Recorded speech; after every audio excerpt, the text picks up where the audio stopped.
to create our own database. We see my desktop screen here, and then I am going to relaunch the program. Now, for those of you using 2013, totally fine. Very little changes to Access. Access was pretty much fine as it was. The big push with 16 was to allow for integration of programs and allow for multiple users to be in programs at the same time using the online app features. Well, Access already had the ability to allow multiple users into their database. So you will not find many differences between the 13 and the 16 versions. But enough about that. So let's actually create our own database for the first time. How exciting. I just opened the program and then we get the prompt for what type of database we want to create or if we want to open another file. So I'm just going to double click on blank database and we'll see here that we start out with just a table. Now notice in our blank database file here, our table is named table 1. Now I know you might be tempted to just dive in and start typing, but hold up. Because a good way to build a table is to first define the columns or fields of that data that our table will store. And we can do that in the table design view. So if we go over here to the view setting and hit the down arrow to open it, we will see data sheet view and design view. So go ahead and click on design view. Now it will prompt us to name our table. So let's go ahead and call it customers and then click OK. And notice that it looks a little different. Access created a field name ID with an auto-numbered data type. Now, the data type is a significant characteristic of a field because it determines what type of data the field is going to store, such as text, dates, or numbers. So I'm going to type cust ID, and then I'm going to press down to move to the first blank field name. Here I'm going to type in first name using camel case. Camel case is where the first letter of each word is capitalized, but there is no space. I'm going to press the down arrow again and type in last name. Then we're going to put in phone and then birthday. There we go. Press down. Okay. Now notice here in the data type column right now, it shows auto number for customer ID and then the rest say short text. Well, we know with a birthday that it's not text, it's a date. So we're going to hit this drop down and this is where we can change the data type field to date and time. Now that we've done this, we're ready to actually enter some data. Now to do that, we're going to change our views here. So I'm going to go over here to the view and click on data sheet view. It will prompt me to say, do you want to save the table now? I'm going to go ahead and click yes. And then I'm going to press tab to move into our first field here. Now I'm going to act like I am the first customer. We're going to type in my first name here, my last name. For phone number, I'm going to type in 111-222-3333. Press tab again, and then for birthday, I'm going to put what I know to be an invalid date, 1/32/1980. And yes, we know there is not more than 31 days. And guess what? So does Access. Look at the error message here. It says the value you enter does not match the date, time, data type in this column. It gives us the option to enter a new value, to convert it to text data type, or to get help. I'm going to press escape, and then I'm going to go in and fix it. I'm going to change it to the 11th, and then I'm going to hit tab.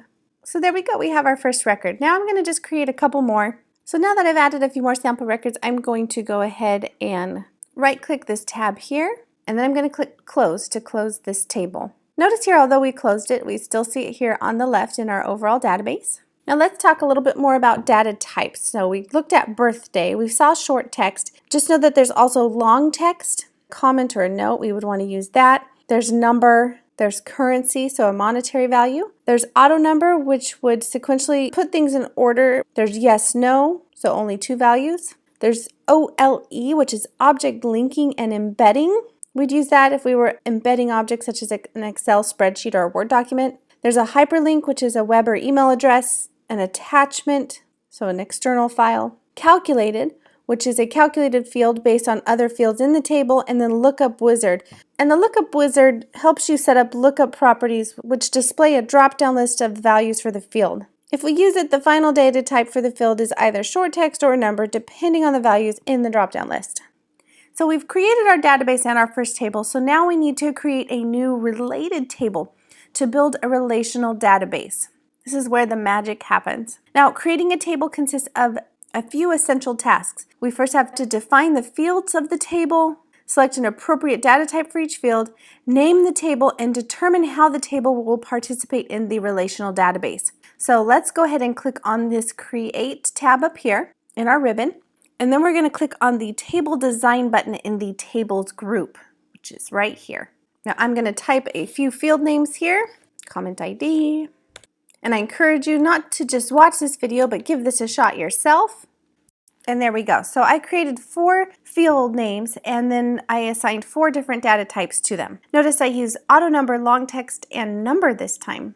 Now I'm going to click on the view button here now that I've typed it, and I am going to go into the data sheet view, which is when it will prompt me to save. So I'm going to click yes, and this time we're going to call it comments and click OK.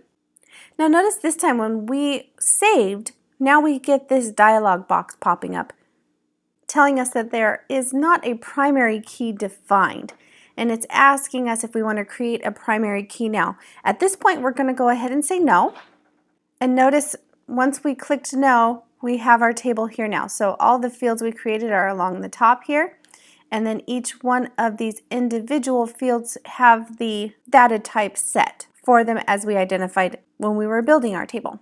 Now let's talk a little bit about primary keys. A primary key field contains unique data for each record. We will identify a primary key for this table later, but for now we're going to enter the first record in our table in the data sheet view. A record is a row of data in a table. Now I'm going to press tab to move to our comments field here. I'm going to type in interested in future tours to New Zealand. Oh, wouldn't that be beautiful? Then I'm going to press tab, and then for comment date I'm going to put in a date, and for customer ID I'm just going to type in 1.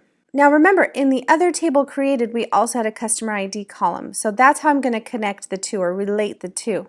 Now once we relate the tables properly, Access will make it easier for us to link each comment to the correct customer. So now I'm going to point to this divider line between the comment and comment date field names until I get this black pointer. Notice it has the line down the middle and then an arrow pointing either way across it. Once we get this symbol, we can actually hold our mouse down and drag it so that we can see the whole comment. Now, for now, I'm going to right click on this comments tab here. I'm going to click close. It's going to ask me if I want to save. I'm going to hit yes. And now we have our 2 tables built. So now let's create a primary key. The primary key field of a table serves 2 important purposes. First, it contains data that uniquely identifies each record. And second, the primary key field helps relate one table to another in a one-to-many relationship. So I'm going to right click on this comments table here, and then I'm going to click design view to open it in the design view. Now typically the field with the auto numbered data type is the best candidate for the primary key because it will automatically contain a unique number for each record.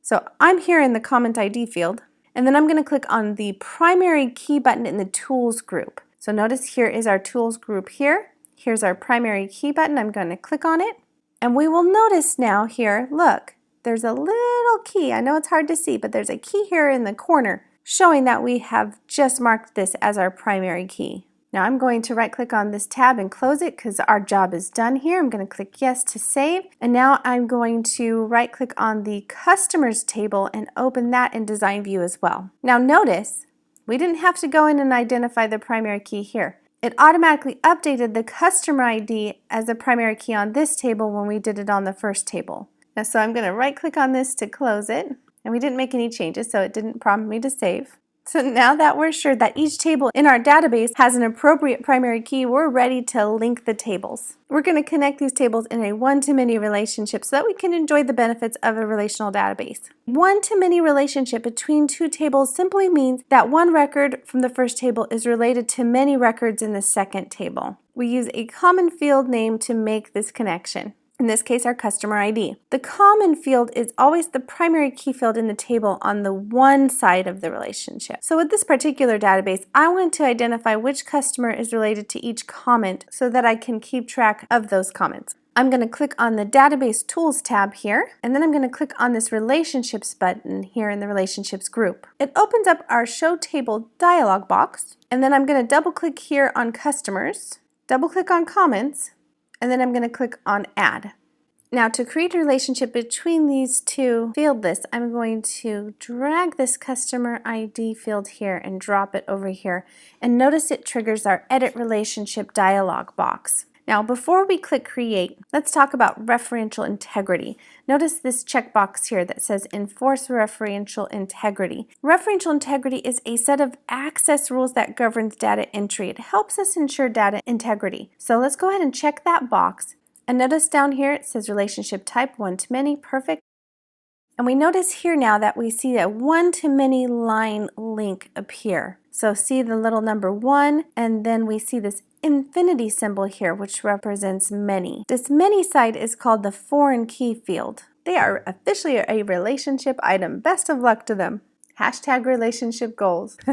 So now that these tables are related, it will be much easier for us to enter comments for the correct customer. So my job here is done. I'm going to right-click the relationship tab here and click close. It's going to prompt me if I want to save changes. I'm going to click yes. And now I'm going to double-click on the customers table here to open that. And notice now we have to the left here these plus symbols. These are the expand buttons to the left of each of our records. So now if I expand this one, for example, we'll see that the comment associated with this customer ID, see how they are both ones, pulls. So as comments are recorded in that table, I'll be able to query them using this table because of the relationship established. This subsection here is considered a sub-data sheet. Now notice I don't need to go back into the comments table to add more records here. I can always go down, see where it says new, and I could type in additional comments from within this table. So for example, computer science major, 1817. And notice it automatically assigned it at number 2. That's that auto field working for us. And if I save this table and then go into my comments table, we will now notice it added that comment, that second comment that we created right here. And since we put it under Melody Chronister, which is the customer ID number 1, it automatically added that customer ID here so that we can easily see who these comments are associated with. Very neat to see how that relationship works, right? I hope you were following along. I encourage you to add additional fields so that you can get some more practice in. I hope you have enjoyed this video, and I encourage you stay tuned, watch the next one, because in that one we're going to talk more about entering and editing data. See you then!